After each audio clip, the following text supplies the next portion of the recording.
আসসালামু আলাইকুম প্রিয় দর্শক, আশা করি সকলে ভালো আছেন। যে যেখান থেকে আমাদের এই গুরুত্বপূর্ণ ভিডিওটি দেখছেন, সবাইকে আন্তরিক শুভেচ্ছা এবং অভিনন্দন। বেসরকারি এমপিভুক্ত শিক্ষকদের বদলি কার্যক্রম নিয়ে চলছে তালবাহানা। এবার সফটওয়্যারের নিয়ন্ত্রণ নিয়ে দ্বন্দ্ব, শিক্ষকদের বদলি কার্যক্রম পেছাচ্ছে।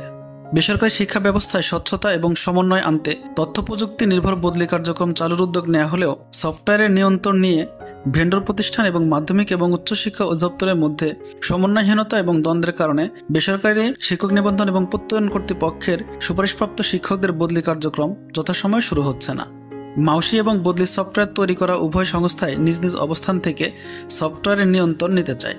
বিষয়টি নিয়ে মতপার্থক্য তৈরি হওয়ায় সরকারি কোনো প্রতিষ্ঠানের মাধ্যমে নতুন করে সফটওয়্যার তৈরির উদ্যোগ নিয়েছে মন্ত্রণালয়। এতে করে দীর্ঘদিন ধরে বদলির অপেক্ষায় থাকা লক্ষাধিক শিক্ষকের অপেক্ষার প্রহর আরও বাড়ছে। জানতে চাইলে মন্ত্রণালয়ের মাধ্যমিক এবং উচ্চশিক্ষা বিভাগের অতিরিক্ত সচিব মোহাম্মদ মিজানুর রহমান বলেন, বদলি সফটওয়্যার নিয়ে কাজ চলছে। কাজ শেষ না হওয়া পর্যন্ত বদলি কার্যক্রম চালু করা সম্ভব হবে না। আমরা চলতি বছরের মধ্যে বদলি চালুর চেষ্টা করছি।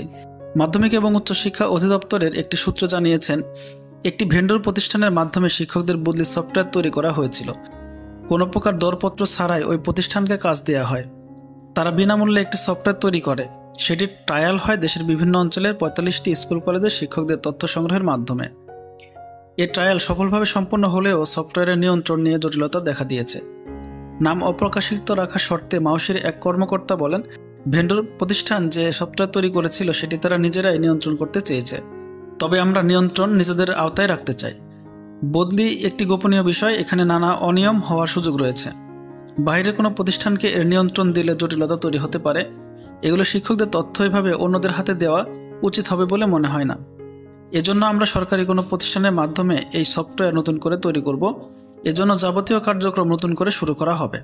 নতুন প্রতিষ্ঠান দিয়ে সফটওয়্যার তৈরির ফলে চলতি বছর বদলি চালু করা সম্ভব হবে কিনা এমন প্রশ্নের জবাবে ওই কর্মকর্তা আরও বলেন, এটি নিশ্চিতভাবে বলা সম্ভব হবে না, কেননা সরকারি প্রতিষ্ঠান থেকে সফটওয়্যার তৈরি সেটি ট্রায়াল করে পুনরায় সব শিক্ষকদের জন্য তথ্য সংগ্রহ করা বেশ সময় সাপেক্ষ।